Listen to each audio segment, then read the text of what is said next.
Masyarakat Indonesia kemungkinan besar tidak mengetahui bahwa Gunung Kemukus yang berada di Jawa Tengah terletak di daerah bekas kekuasaan Partai Komunis Indonesia. Fakta sejarah ini sangat relevan karena menjadi akar mengapa di lokasi tersebut bisa ada ritual seks yang berkembang, sehingga sering ramai dibahas dalam media nasional maupun internasional.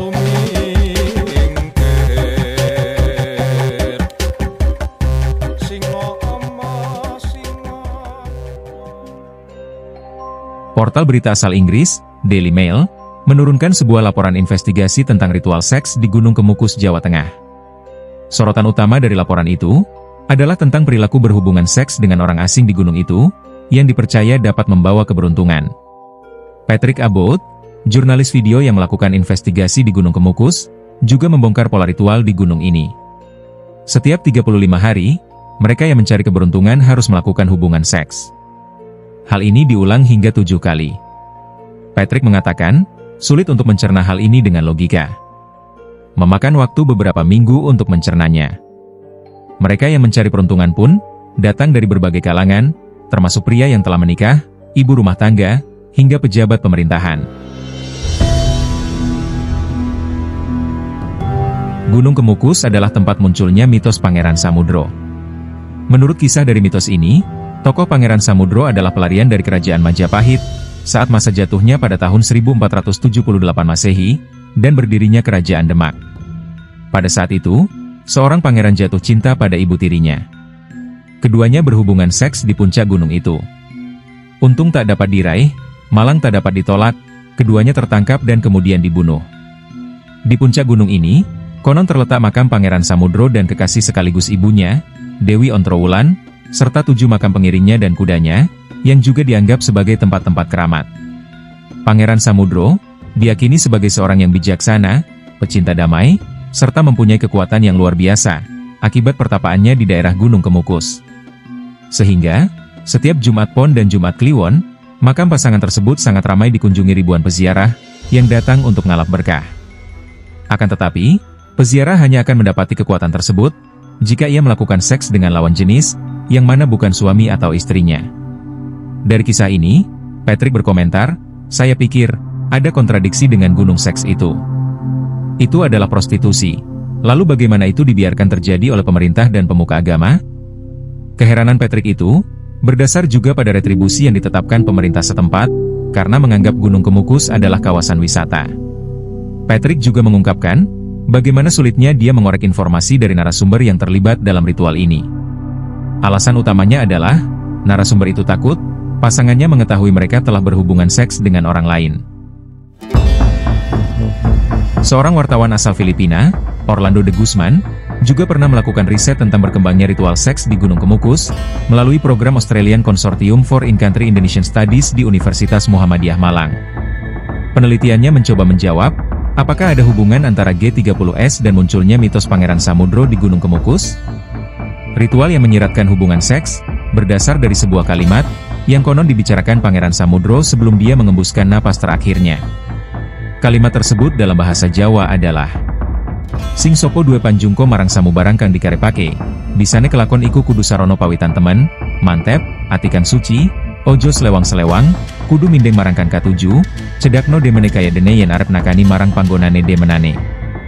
Artinya, barang siapa yang berhasrat, atau punya tujuan untuk hal yang dihendaki, maka untuk mencapainya harus dengan kesungguhan, mantap, dengan hati yang suci, jangan serong kanan atau kiri, harus konsentrasi pada yang dikehendaki, dekatkan keinginan, seakan-akan seperti menuju ke tempat kesayangannya. Bagi peziarah yang berdatangan ke Gunung Kemukus, ungkapan demikianlah yang menjadi alasan utama, kenapa mereka melakukan ritual hubungan seks di kawasan makam sang pangeran. Banyak peziarah berpendapat, bahwa kata demenan dalam bahasa Jawa, berarti kekasih, istri simpanan, atau wanita idaman lain. Apalagi diyakini, bahwa ritual hubungan seks lebih mujarab, kalau dilakukan sebanyak 7 kali berturut-turut, setiap selapan, sesuai dengan hari yang tepat, seperti Jumat Kliwon serta Jumat Pon. Sampai sekarang, versi mitos ini yang paling tersohor, dan diyakini kebanyakan ziarahwan yang berdatangan di Kabupaten Sragen, sehingga, citra Gunung Kemukus identik dengan pariwisata seks. Praktik ritual seks dinilai sebagai suatu peninggalan dari kepercayaan pra-Islam, yaitu Hindu Saiwa, yang tidak keberatan mengenai hubungan ritual seks antara lingga dan yoni. Perlu dicatat, ritual di sini adalah upaya yang dilaksanakan oleh masyarakat sesuai dengan kepercayaan mereka terhadap berbagai mitos yang berkembang. Banyak sekali cerita di Jawa yang menggambarkan bahwa pemenuhan harapan orang kejawen tidak cukup hanya dengan bekerja dan bersembahyang. Ada upaya lain yang harus mereka lakukan, yaitu ritual. Antropolog Indonesia, Kuncharaningrat, pernah berpendapat dalam bukunya, Javanese Culture, 1985, bahwa gerakan kebatinan yang melibatkan berbagai macam ritual, adalah jawaban dari berbagai kalangan di masyarakat Jawa, yang memerlukan kehidupan. Menurut penelitian De Guzman pada tahun 1964, ada sedikitnya 360 aliran kecil yang terdaftar di pengawas aliran kepercayaan masyarakat dalam Departemen Agama. Namun, setelah G30S pada tahun 1965, banyak aliran kecil yang dibubarkan, karena mereka dianggap simpatisan Partai Komunis Indonesia. Menjelang peristiwa G30S pada tahun 1965, Kabupaten Sragen, serupa tempat-tempat miskin lainnya di Jawa Tengah yang tergantung pada hasil dari ladang tebu, mengalami ketegangan antara kubu santri, yang kemudian terlibat dalam ronda-ronda NU dan kubu Abangan, yang cenderung terlibat dalam gerakan PKI. Telah dibuktikan, bahwa ketegangan antar kubu bermunculan di beberapa kalangan, sebelum G30S memicu pembasmian simpatisan PKI. Ketegangan yang disertai kekerasan yang horizontal antar masyarakat, dipicu berbagai faktor, terutama adalah campur tangan Angkatan Darat, krisis ekonomi, kemiskinan, dan ideologi revolusioner yang melanda dan mendesak masyarakat. Menurut kajian Hermawan Sulistyo, ekonomi di Indonesia, pada paruh pertama 1960-an merosot dengan cepat. Inflasi melonjak dari 2 digit menjadi 3 digit, sehingga pada tahun 1965 mencapai 650%. Keadaan ekonomi yang sangat buruk ini, mendesak pemerintah untuk mengadakan kebijakan yang tidak disukai banyak kalangan, yaitu senering atau pemotongan nilai mata uang, sehingga Rp1.000 menjadi Rp1.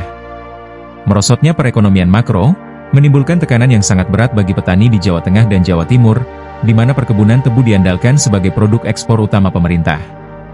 Pada 1960-65, tingkat inflasi begitu tinggi, sehingga petani tebu sendiri bahkan tidak mampu membeli gula yang mereka produksi, dan biaya hidup meningkat 3 atau 4 kalinya di atas upah standar. Keadaan yang sangat buruk ini, mendesak para petani untuk mempraktikkan reformasi hak milik tanah di seluruh Jawa Timur dan Jawa Tengah. Akan tetapi, program ini gagal, sehingga bentrokan yang terjadi, bukanlah bentrokan Marxis, akan tetapi bentrokan horizontal antar tingkat kelas yang sejajar. Mbah Syamsuri, juru kunci tertua di Gunung Kemukus mengatakan, bahwa mitos Pangeran Samudro menjadi populer setelah G30S, waktu dampak krisis ekonomi meluas dan menjadi krisis, serta bentrokan budaya antara kubu Abangan yang cenderung mengikuti PKI, dan kubu santri yang terlibat dalam ronda-ronda NU.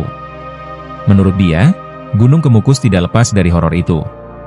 Mbah Syamsuri melihat dengan mata kepalanya sendiri, pembasmian 9 warga oleh aparat keamanan.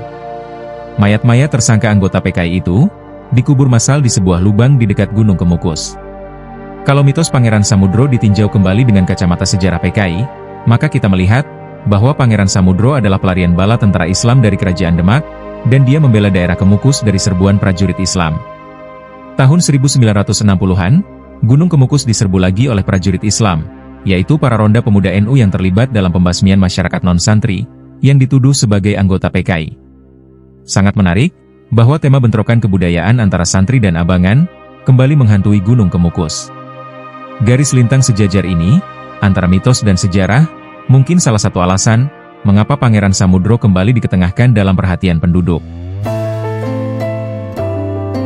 Krisis moneter pada akhir tahun 1990-an, membuat jumlah peziarah ke Gunung Kemukus meningkat, demi sebuah mitos dan ritual ngalap berkah, yang menjanjikan rezeki dan kekayaan. Dan walaupun kelompok-kelompok Islam berupaya untuk membubarkan ritual di Gunung Kemukus, De Guzman menilai, bisnis ziarah sebenarnya sangat menguntungkan. Menurut laporan keuangan Kabupaten Sragen, pendapatan asli daerah dari penjualan karcis retribusi Gunung Kemukus pada Jumat Kliwon tahun 2004, menghasilkan Rp160 juta, dan pada hari biasa Rp39 juta. Jumlah ini merupakan pendapatan asli daerah yang terbesar di Kabupaten Sragen dibandingkan dengan hasil penjualan karcis retribusi lainnya. Dalam jumlah pendapatan asli daerah ini, belum terhitung keuntungan dari bisnis-bisnis swasta yang berkembang di Kemukus, seperti warung-warung, jasa ojek, penjualan karcis parkir, retribusi penitipan sepatu, penjualan bunga sekar, prostitusi, dan lain-lain. Gunung Kemukus sangat berorientasi pada pemungutan uang dari pengunjung, sehingga kesan sakral tempat itu hilang dalam suasana yang lebih serupa pasar. Sekian materi kali ini, semoga bermanfaat. Terima kasih sahabat cerdas kisah trending telah menyimak, jangan lupa share dan subscribe.